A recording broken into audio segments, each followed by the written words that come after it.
श्रीराम. आपल्या सर्वांच्या हृदयस्थ वसणाऱ्या आत्मारामास साष्टांग प्रणिपात करून गोस्वामी तुलसीदास रचित श्री रामचरितमानस या ग्रंथातील जो द्वितीय सोपान अयोध्याकांड याचं आपण चिंतन करत आहोत. सज्जन हो, हे आपलाच कथा चिंतन क्रमांक 683. आपण गेल्या चिंतन प्रवाहामध्ये या इंद्रदेवताच्या अंतरंगामध्ये असलेलं कपट आणि त्याच्या आधाराने त्याने या समाजामध्ये हे निर्माण होत असलेल्या संघटनात कशा पद्धतीने बुद्धिभेद घडवून आणण्याचा प्रयत्न केला त्याचं चिंतन आपण बघितलं. जरी इंद्र हा मनाने मलिन असला, कपटी असला, जरी केवळ स्वतःचा स्वार्थ दुसऱ्याच्या हानीच्या आधाराने प्राप्त करणं हेच त्याचं इति कर्तव्य असलं, तरी त्याच्या बुद्धीचा प्रभाव, त्याच्या मायेचा प्रभाव हा संतावरती पडू शकत नाहीये. सामान्य जन जो सीमारेषेवरती उभा असतो तोच या मायाजाळाने नेहमी प्रभावित होतो, द्विधा मनस्थितीमध्ये जातो, उदासीन होऊन जातो, काय बोलावं त्याला कळत नाही. अशी त्याच्या मनाची अवस्था हे मायाजाळ करून टाकत असतात. देवमायेने या सर्व लोकांना मोहित करून टाकलेलं आहे. परंतु भरतजी, राजा जनक, मुनी वसिष्ठ, विश्वामित्र हे मात्र हे सर्वजण या मायेच्या परे आहेत. प्रभू रामचंद्र इंद्राकडे पाहतायत. इंद्रदेवता देखील या भगवंताच्याच इच्छेने कार्य करतो, त्यामुळे त्याला तरी वेगळा दोष कसा द्यायचा. बघा, भगवंतापर्यंत पोहोचण्याच्या या अग्निदिव्यामध्ये कोणीतरी परीक्षा घेतलीच पाहिजे. आणि या परीक्षेचे गुणधर्म या इंद्राच्या अंतरंगामध्ये एवढे भिनले आहेत की प्रभू रामचंद्र देखील मनात हसून विचार करतायत की कुत्रा, नवयुवक आणि इंद्र हे तिघही जण लोचटासारखे. जरी एखादी गोष्ट प्राप्त होत नसली तरी जसा पुन्हा पुन्हा प्रयत्न करतात त्याप्रमाणे या इंद्राचा स्वभाव आहे. या सर्व उपस्थित असलेल्या लोकांच्या हृदयामध्ये या इंद्राचा मायाजाळ कार्य करतंय. परंतु गोस्वामीजी म्हणतात, भरतु जनक मुनी जन सचिव साधु सचेत बिहाई लागी देव माया सबही जथा जोग जन पाई. प्रत्येकाचा अधिकार हा वेगवेगळा असतो. प्रत्येकाच्या अंतरंगामध्ये असलेला दृढ भाव हा वेगवेगळा असतो. आणि माया आणि दृढ भावनेचं जणू काही व्यस्त प्रमाणच हा दोहा आम्हाला सांगतो की ज्याच्या मनामध्ये प्रभू रामचंद्र आणि भरतजींच्या विषयी अत्यंतिक दृढ भाव होता तो या मायेने कमी प्रभावित झाला. तर ज्याच्या मनामध्ये हा भाव जसा जसा विरळ होत गेला तेवढ्या तेवढ्या प्रमाणामध्ये तो या मायेने मोहित होत राहिला. सज्जनहो, आता यामध्ये प्रभू रामचंद्र आणि भरतजींच्या अंतःकरणाची अवस्था सांगणारा हा दोहा गोस्वामीजी आम्हाला या कथाभागामध्ये सांगत आहेत. गोस्वामीजी गाऊ लागतात, कृपा सिंधु लखी लोग दुखारे निज स्नेह सुरपति छल भारे सभाराऊ गुर महिसूर मंत्री भरत भगति सब कै मति जंत्री राम ही चितवत चित्र लिखे से सकुचत बोलत बचन सिखे से भरत प्रीति नति विनय बड़ाई सुनत सुखद बरनत कठिनाई जासु बिलो की भगति लवलेसु प्रेम मगन मुनिगण मिथिलेसु महिमा तासु कहे किमि तुलसी भगति सुभाय सुमति यहुलसी, आपु छोटी महिमा बड़ी जानी, कभी कुल कानी मानी सकुचानी, कही न सकती गुण रुचि अधिकाई, मति गति बाल बचन की नाई। भरत बिमल जसु बिमल बिधु, सुमति चकोर कुमारी, उदित बिमल जन हृदय नभ, एकटक रही निहारी सियावर रामचंद्र प्रिय हो।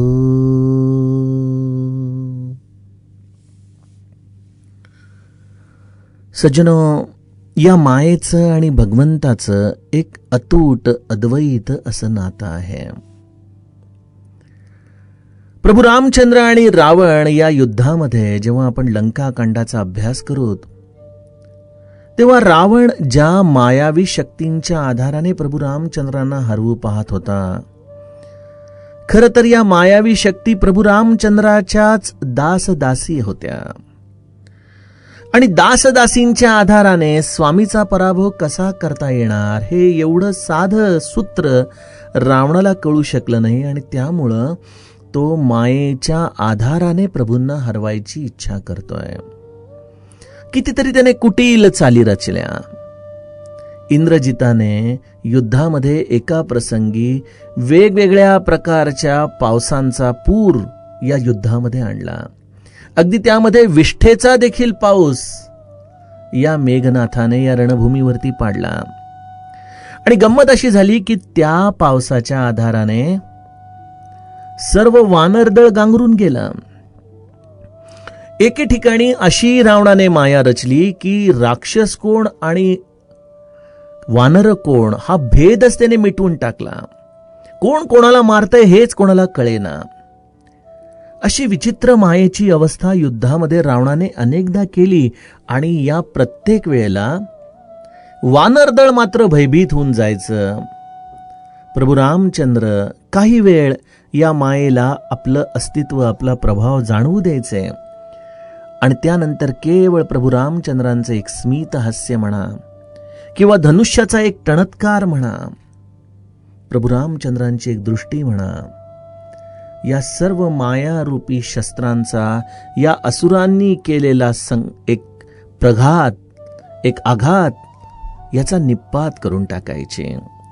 सर्व वानरांना ती सुखी करून टाकायचे. प्रभू रामचंद्र हे स्वसंवेद्य आहेत. ज्या मायेच्या आधाराने आम्ही हा प्रपंच रचतो त्या मायेचे मुळी चेतना बिंदूच प्रभू रामचंद्र आहेत. आणि इंद्र देखील इथं काय कुटिलता करतोय, आपल्या मायेच्या आधारानेच जणू काही तो या चित्रकूटामध्ये लोकांच्या मनामध्ये बुद्धिभेद निर्माण करण्याचा प्रयत्न करतोय. आणि या सर्वांचे स्वामी प्रभू रामचंद्र या मायेच्या कौतुकाकडे अत्यंत प्रसन्नतेने पाहत आहेत. काय सांगतं हे सूत्र सज्जनो? बघा, समाजामध्ये आपल्याला असं बऱ्याचदा वाटतं की अरे हे असं का घडतंय, हे असं नको घडायला. परंतु पूज्य बाबा आपल्या निरूपणामध्ये सांगायचे की this world is mathematically perfect. या जगामध्ये घडणारी प्रत्येक गोष्ट ही बरोबरच आहे, योग्यच आहे. हा भाव एकदा आमच्या मनामध्ये दृढ झाला तर तो कसा होऊ शकेल? जसं प्रभू रामचंद्र या समस्त मायेच्या खेळाकडे प्रसन्नतेने पाहतायत, कारण ते जाणतात की या सर्व गोष्टींचा शेवट हे केवळ आपल्या एका भ्रुकुटीचा विलास आहे. आणि जो रामनिष्ठ आहे, जो भगवंताच्या नामामध्ये आपली दृढ निष्ठा ठेवून आहे, तो देखील हे जाणतो की हे भगवंताचं नाट्यच चालू आहे. आणि त्यामुळं मग आपण आपल्या दृढनिष्ठेने ठरवायचंय की या मायेच्या आधाराने आम्ही भयभीत व्हायचं, गांगरून जायचं, का आपल्या स्वतःला त्या भक्तीच्या आधाराने स्थिर ठेवायचं. बघा, प्रभू रामचंद्रांच्या या चित्रकूटावरती सामान्य जन देखील आहेत आणि मुनी वसिष्ठ आहेत, मुनी विश्वामित्र आहे, राजा जनक आहे, भरत आहे, काही साधू आहेत, काही संत मंडळी देखील आहेत. या दोघांमध्ये जणू काही एक ज्ञान आणि अज्ञानाची रेषा या मायेने ओढलेली आहे. त्यामध्ये असलेल्या अज्ञानी जीवांवरती या इंद्रांची रचलेल्या मायेचं कपट प्रभू रामचंद्रांना स्पष्टपणे दिसतंय. ते बघतायत की ही सर्व लोक अत्यंत आतमधून उदासीन झालेली आहेत. आता आपल्याला अयोध्येला परत जावं लागणार आहे. प्रभू रामचंद्र आपल्याला कुठल्याही क्षणी ही आज्ञा देतील यासाठी जणू काही त्यांच्या मनाची आता तयारी झाली आहे आणि त्यामुळे प्रभू रामचंद्रांच्या वियोगाच्या दुःखाने ते शोकाकुल झालेले आहेत. प्रभू रामचंद्रांच्या विषयी असलेलं विशेष स्नेह हे त्यांना पुन्हा पुन्हा व्याकुळ करून टाकतोय.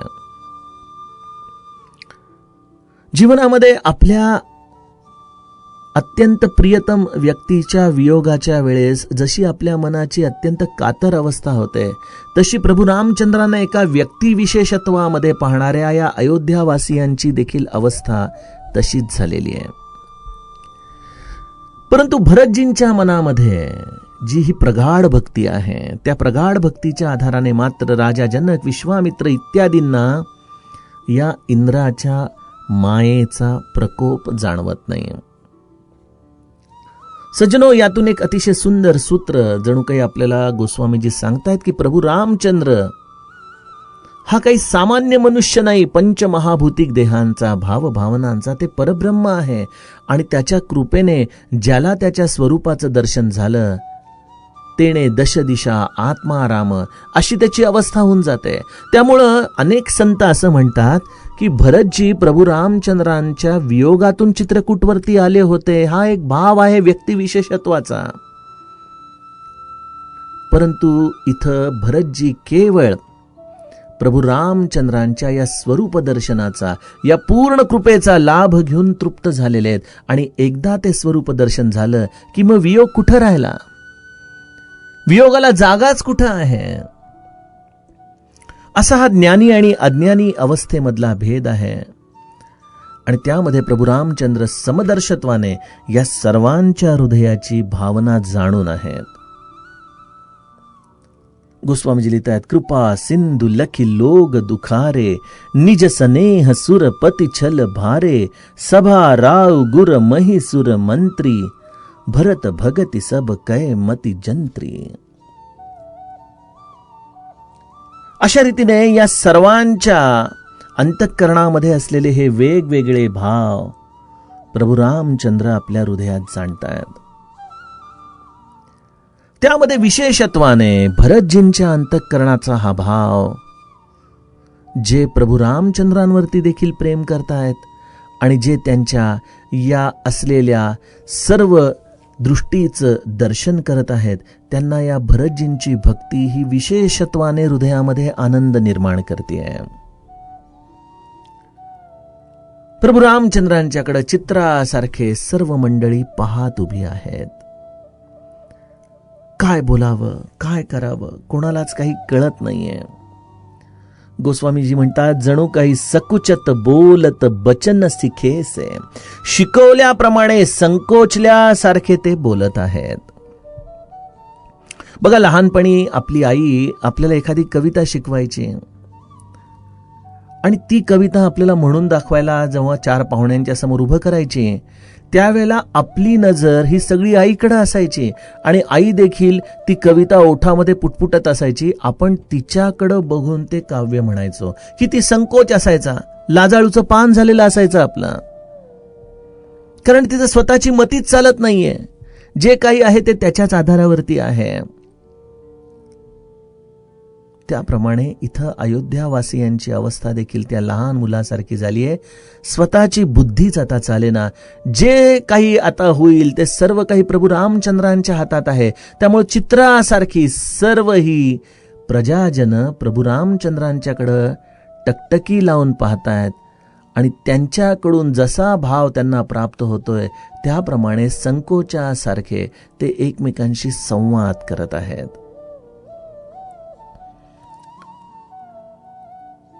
भरतजींची प्रीती, नम्रता, विनय, मोठेपणा या सर्वांचं वर्णन या सगळ्यांच्याच मुखामध्ये आहे. जणू काही प्रभू रामचंद्रांच्या प्रेरणेने प्रभू रामचंद्र त्यांना या वियोगातून बाहेर येण्याचा मंत्रच सांगतायत की मी जरी तुमच्यापासून देहाने दूर वाटत असलो तरी तुमच्या जवळ मी माझं प्रतिरूप दिलेलं आहे भरताच्या रूपाने. त्या भरताचं तुम्ही नित्य दर्शन करा. त्या भरताची प्रीती तुम्ही आपल्या अंतःकरणामध्ये जतन करा. त्या भरतासारखी नम्रता तुम्ही तुमच्या अंगी बाणवा. त्या भरतासारखा विनय तुम्ही तुमच्या आचरणामध्ये ठेवा. आणि या भरताचं हे मोठेपण सर्व दृष्टीने तुम्ही तुमच्या हृदयामध्ये जतन करा. माझं स्मरण करणं, त्यापेक्षा देखील संताचं स्मरण करणं हे मला विशेषत्वाने आवडतं. त्यामुळं अशा या भरताचं हे वर्णन तुम्ही तुमच्या अंतरंगामध्ये करा. परंतु गंमत अशी आहे की या भरताचं वर्णन अंतःकरणामध्ये करता तर येतं, परंतु त्याचा महिमा मात्र मुखाने गाता येत नाही. त्याचं सुख, त्याचं वर्णन आम्हाला करता येत नाही. ते वर्णन करण्यासाठी अत्यंतिक कठीण आहे. प्रभू रामचंद्रांच्या प्रेरणेने प्रत्येकाच्या हृदयामध्ये भरतजींच्या विषयी असलेला हा भाव हळूहळू जागृत होतोय. कारण या अगम्य असलेल्या चरित्राला सामान्य जन केवळ देहाच्या आधाराने समजत राहतो. हे केवळ दोन बंधूंच्या भेटी या दृष्टीतूनच तो पाहत राहतो. परंतु एक परमात्मा आणि त्या परमात्माला प्रसन्न करून घेणारा संत या रूपाने त्याचं रूप जाणणं आणि ते व्यक्त करणं हे प्रत्येकाला शक्य होत नव्हतं.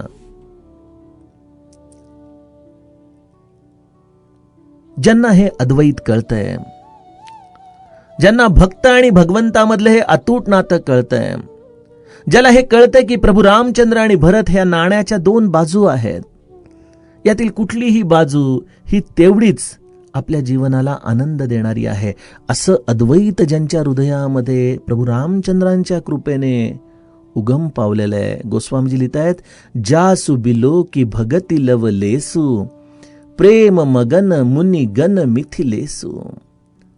ज्यांच्या भक्तीचा लवलेश पाहून मुनिगण आणि मिथिलेश्वर जनकजी प्रेमामध्ये मग्न झालेले आहेत. बघा, संपूर्ण भरताची भक्ती कुठल्याही संताच्या, साधूच्या हृदयामध्ये संपूर्णपणे सामावणं हे केवळ अशक्य आहे. आम्ही तर केवळ तेवढीच आमच्या हृदयामध्ये जाणून घेऊ शकतो जेवढी आमच्या वृत्तीची व्यापकता असते. अमर्याद असलेल्या या भरतजींचं हे हृदय, हे दया सिंधुत्व, हे विशालत्व जे प्रभू रामचंद्र जाणतात आणि त्यामुळे ते हे देखील जाणून आहेत की ह्या भरतरूपी प्रेमसागरामध्ये जणू काही अत्यंत मुक्तपणे विहार करणारे हे जलचर आहेत. आणि हा प्रत्येक जलचर केवळ आपल्या प्राणा इतकंच या प्रेमसागराचा आस्वाद घेऊ शकतो. त्यामुळे गोस्वामीजींनी अत्यंत सुंदर शब्द वापरलाय, जासु बिलो की भगती लवलेसु. लवलेश आहे. भरतजींचं प्रेम हे अगाध आहे, जे केवळ प्रभू रामचंद्रांनाच पूर्णत्वाने जाणवतं, परंतु ते देखील शब्दाच्या आधाराने व्यक्त केलं जाऊ शकत नाही. असं हे संताचं हृदय आहे. या केवळ प्रेमाच्या लवलेशातून हे सर्व मुनिगण, हे मिथिलेश्वर जनकजी प्रभू रामचंद्र आणि भरतजींच्या प्रेमामध्ये मग्न झालेले आहेत. गोस्वामीजी म्हणतात की इथं एवढे अधिकारी मंडळी असताना त्यांना केवळ त्या प्रेमाचा अंश कळू शकला. तर इथं हा मतिमंद तुलसीदास आपल्या मनामध्ये या भरतजींचं महात्म्य कशा पद्धतीने सांगू शकेल बरं? कारण विश्वामित्र, वसिष्ठ, राजा जनक हे प्रभू रामचंद्राच्या अत्यंत निकट परम अधिकारी असे संत, त्यांना देखील भरतजींच्या हृदयाचा केवळ लवलेश, केवळ अंश मात्र कळतोय. तर त्याचं वर्णन करणारा मी एक त्रयस्थ तुलसीदास भरतजींच्या या प्रेमसागराचं वर्णन कशा पद्धतीने करू शकेन? श्री महाराज देखील म्हणायचे की रुपयात एक पै एवढं जर मला कोणी जाणलं असेल तर ते केवळ ब्रह्मानंदांनी जाणलंय. म्हणजे बघा, ब्रह्मानंद महाराज आणि महाराज हे आमच्यासाठी दोन्ही आराध्य, परंतु त्यातील केवळ अंशभर हे ब्रह्मानंदांना कळू शकलंय. आणि आम्ही या ब्रह्मानंदांची स्तुती, ब्रह्मानंदांच्या चरणी भाव व्यक्त करतो आणि त्यांच्याकडून त्या अंशातला एखादा अंश समजून घेण्याचा प्रयत्न करतो. म्हणजे श्री महाराजांचं हे हृदय किती अतिविशाल असेल, काय प्रेमसागर असेल तो. आम्हाला त्याची खऱ्या अर्थाने जाणीव होणं कसं शक्य आहे. आणि त्याचं हे वर्णन, त्याचं हे चरित्र गायन करणं हे मनुष्याच्या बुद्धीच्या पलीकडचं आहे. सज्जनो, त्याची भक्ती, त्याच्या या सुंदर भावांना कवी आपल्या हृदयामध्ये केवळ जाणून घेऊ शकतो, परंतु व्यक्त करू शकत नाही. पण एक होतं की या गायनाला जरी आम्ही परिपूर्णतेने न्याय देऊ शकलो नाही, तरी एक आहे की केवळ त्याच्या चिंतनाने, केवळ त्याच्या स्मरणाने आपल्या अंतरंगातली या सुबुद्धीला एक आनंदाचा बहार येतो. बघा, भरत चरित्र आम्हाला काय देतं. बघा, आपण दररोज अर्धा पाऊण तास दररोज या कथानकामध्ये भरतजींचं हे चरित्र ऐकतो आहोत. माझा वैयक्तिक अनुभव या कथेचं चिंतन करत असताना, या कथेचं निरूपण करत असताना एकच आहे, मला यातून एक अपार आनंद मिळतो. बऱ्याच वेळा निरूपण झाल्यानंतर अर्धा तास मी तसाच जागेवरती बसून राहतो भरतजींच्या स्मरणामध्ये. कारण तो आनंदाचा लोट असा येतो की त्या आनंदामधून बाहेरच यावंसं वाटत नाही. मग कुठला तरी फोन येतो किंवा काहीतरी निरोप येतो, तेव्हा कुठं बाहेर पडावं अशी मनाची अवस्था होऊन जाते. माझ्यासारख्या सामान्य जीवाला देखील हे भरत चरित्र गात असताना एवढा आनंद मिळतो, तर ज्यांची ही स्फूर्ती, ज्यांची ही प्रेरणा एका अत्यंत चांगल्या कवीच्या भूमिकेतून शारदेच्या कृपेने या भगवत चरित्राचं गायन करते, अशा गोस्वामीजींच्या हृदयाची काय अवस्था झाली असेल. म्हणजे मी 4 टप्प्यांवरती या आनंदाची विभागणी करतो. प्रभू रामचंद्र आणि भरत यांच्यातलं अद्वैत हे केवळ प्रभू रामचंद्र जाणतात. त्या अद्वैतातला केवळ एक लवलेश राजा जनक मंत्री जाणतात. आणि त्याचा लवलेश गाणारे तुलसीदास देखील आपल्या बुद्धीमध्ये एका विलक्षण आनंदाचा आनंद अनुभवत आहेत. आणि अशा तुलसीदासांच्या या चौपाया गात माझ्यासारखा वक्ता देखील आपल्या मनामध्ये एक परमानंद अनुभवतो. याचाच अर्थ त्या प्रेमसागराची व्याप्ती केवढी मोठी आहे. आणि याच सूत्रामध्ये पुढे जाऊन जे अत्यंत मनापासून श्रवण करणारे तुम्ही श्रोतेजन आहात, त्यांना या वाणीतून, या भरतजींच्या चरित्राच्या चिंतनातून तोच परमानंदाचा काही अंश प्राप्त होत जातो. आम्ही तर केवळ त्या अंशाने एवढे आनंदित होतो. विचार करा, त्या आधाराने हा प्रेमसागर किती भव्य, किती विलक्षण असेल. कवीची एक स्वाभाविक अवस्था अशी असते की कवीची बुद्धी त्या परिस्थितीच्या पेक्षा मोठी होते. जसं आई गर्भाला आपल्या पोटात धारण करते, त्याप्रमाणे कवी एखाद्या दृश्याला, एखाद्या परिस्थितीला आपल्या बुद्धीच्या कवेमध्ये धारण करतो. त्यामुळं त्या परिस्थितीवरती वेगवेगळ्या प्रकाराने विचार करून त्या कवी मनाला वेगवेगळे मनाचे उमाळे फुटत असतात. त्यामधून वेगवेगळ्या विचारधारा उभ्या राहत असतात. अशा या वेगवेगळ्या विचारधारा उभ्या राहताना स्वाभाविकपणे कवीची बुद्धी ही त्या स्थितीपेक्षा मोठी असते. परंतु इथं गोस्वामीजी म्हणतात, आप छोटी महिमा बडी जानी, कभी कुल कानी मानी सकुचानी. परंतु भरत आणि रामप्रेमाचा हा प्रसंग, हा एकच असा प्रसंग आहे की ज्या प्रसंगाचं वर्णन करताना कवीला लक्षात येतं की आपली बुद्धी अत्यंत छोटी आहे या प्रेमसागराला आपल्या अंतरंगामध्ये धारण करण्यासाठी. आणि त्यामुळे या बुद्धीने कितीही जरी विस्तार केला, जसं आपण लहानपणी त्या बेडकाच्या पिल्लाची आणि म्हशीची गोष्ट ऐकायचो की ते पिल्लू आईला सांगतं की मी खूप मोठी एका प्राण्याला पाहून आलो आणि बेडकी पोट फुगवत फुगवत शेवटी तिचं पोट फुटून जातं, तशी मानवी बुद्धी देखील अनेक तर्कवितर्क करत करत करत करत शेवटी या भरत चरित्रामध्ये एक प्रकारे संपुष्टात येते, संपून जाते. परंतु तरी देखील भरत आणि रामाचं हे प्रेमचरित्र कवी मनाच्या बुद्धीच्या अखत्यारीमध्ये येऊ शकत नाही. शिंपल्याने जसा सागर रीता करता येऊ शकत नाही, त्याप्रमाणे मानवी बुद्धीच्या आधाराने प्रभू रामचंद्र आणि भरताचं हे चरित्र जाणता येऊ शकत नाही सज्जनो. किंबहुना इथं बुद्धीचे तर्क जेव्हा संपतात, जेव्हा खरंच आम्हाला यातील काहीच कळत नाही, हाच भाव आमच्या हृदयामध्ये निर्माण होतो, तेव्हा आम्हाला त्या प्रेमसागराचा कदाचित एखादा अंश कदाचित प्राप्त होऊ शकतो. आणि तेवढा अंश देखील आमच्या जीवनाला एक अमृतत्व प्रदान करून जातो, एक आनंद प्रदान करून जातो. आणि त्यामुळं इथं कवी जेवढे म्हणून काही प्रयत्न करतोय या भरत आणि रामाचं चरित्र गाण्याचं, गोस्वामीजी लिहितायत की जशी बडबड गीतं असतात, जशी बालगीतं असतात, तशी कवींची अवस्था इथं भरत आणि रामाचं प्रेम गाताना झाली आहे. अर्थात या बडबड गीतांचं, बालगीतांचं देखील एक सौंदर्य आहे, परंतु त्यामध्ये असलेला निरागसपणा हा मनाला जेव्हा भावतो त्यावेळेलाच आपल्याला आनंद होतो. भरत आणि रामाचं चरित्र गाताना गोस्वामीजी देखील म्हणतायत की माझी अवस्था या बालगतीसारखी झालेली आहे.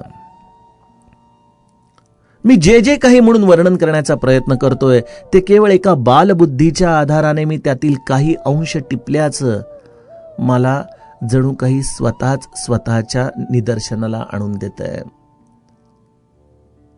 ती प्रगल्भता, ती व्यापकता, ती विचारांची खोली, त्यासाठी लागणारा मनाचा एक परिपक्व भाव हा केवळ रामकृपेचा प्रसाद आहे. आणि त्या गुह्यतेमध्ये भरत आणि रामाच्या या अद्वैतात हा तिसरा कोणीतरी जाऊ शकत नाही. आणि जर कोणी गेला तर तो परत त्या अनुभवाला शब्दामध्ये येऊन किनाऱ्यावरती व्यक्त करू शकत नाही. आणि त्यामुळं दुरून डोंगर साजरे अशा पद्धतीने अनुभवाशिवायच जणू काही या भरत आणि रामाचं चरित्र लिहिलं जातंय. आणि ते चरित्र एखाद्या बालगीताप्रमाणे, बडबड गीताप्रमाणे होतंय. मती गती बाल बचन की नाही. एखाद्या लहान मुलासारखी आमच्या या मनाची अवस्था या भरत आणि रामाच्या या अद्वैत प्रेमाच्या चरित्राला गाताना झालेली आहे. गोस्वामीजी अतिशय सुंदर उपमा देतात बघा. भरत बिमल जसु बिमल बिधू सुमती चकोर कुमारी उदित बिमल जन हृदय नभ एकटक रही निहारी. भरतजींचं निर्मळ यश हे कसं आहे? गोस्वामीजी म्हणतात की तो एक निर्मळ चंद्रमा आहे. लौकिक चंद्रमावरती तरी डाग आहेत, त्याला काही आपण दूषण देऊ शकतो, त्याच्यामध्ये देखील क्षय होतो, कधी पूर्णत्वाला जातो तर कधी लुप्त होऊन जातो. परंतु भरतजी रूपी हा चंद्रमा हा निर्मळ आहे, कुठलाही कलंक नाही, कुठलाही क्षय नाही, तो नित्य पूर्णत्वानेच उमललेला चंद्रमा आहे. आणि अशा या पूर्णत्वाच्या चंद्रमाकडं कवीची बुद्धी चकोरी होऊन कैवल्याच्या चांदण्याला भुकेला चकोर हे पद आपण जसं ऐकलंय, त्या अमृतत्वाचा एक थेंब मिळावा यासाठी जसा तो चकोर पक्षी अगदी प्राण एकवटून त्याच्याकडे पाहत असतो, आपली मान देखील तो जणू काही हलवत नाही, त्याप्रमाणे एक सुकवी आपल्या मनाला चकोर करून भरतजींच्या या पूर्ण उमललेल्या चरित्राच्याकडे पाहतोय. आणि तो कुठून पाहतोय? भक्तांच्या हृदयरूपी निर्मळ आकाशात जो हा भक्तीचा चंद्रमा पूर्णपणे उमललेला आहे, त्या भक्तांच्या हृदयामध्ये उमललेल्या या चंद्रमाकडं हा सुकवी चकोरी सारखं लक्ष देऊन पाहतोय की जेणेकरून एक अमृताचा थेंब आपल्या मुखामध्ये यावा आणि ज्याच्या आधाराने आम्हाला त्या अनुभूतीचा प्रांत उघडा व्हावा. त्यासाठी ज्या पद्धतीने चकोरी त्या पूर्ण चंद्राकडे दृष्टी लावून बसते, त्याप्रमाणे त्या अनुभवासाठी, या भरतचरित्राच्या या अगम्य भावभावनांच्या अनुभूतीसाठी गोस्वामीजी देखील भक्तांच्या हृदयामध्ये उमललेल्या या भरतजींच्या चरित्रामध्ये दृष्टी लावून पाहतायत, जेणेकरून भरतजीच कृपा करतील आणि या चकोरी असलेल्या कवी मनाला तृप्त करून टाकतील. सज्जनहो, अशा रीतीने प्रभू रामचंद्र आणि भरतजींच्या या भेट प्रसंगामध्ये तिथं उपस्थित असलेल्या गोस्वामीजींनी स्वतःची देखील अवस्था आपल्याला सांगून टाकली. आता वेळ आलेली आहे की प्रभू रामचंद्र भरतजींना काय आज्ञा देतील आणि त्या चरित्राच्या साठी म्हणून आता आपला हा प्रवास या चित्रकूटाच्या अंतिम टप्प्यामध्ये येऊ लागलेला आहे. सज्जनहो, त्या कथा चिंतनाचं निरूपण आपण उद्याच्या कथा प्रवाहामध्ये बघूयात. जानकी जीवन स्मरण जय जय राम.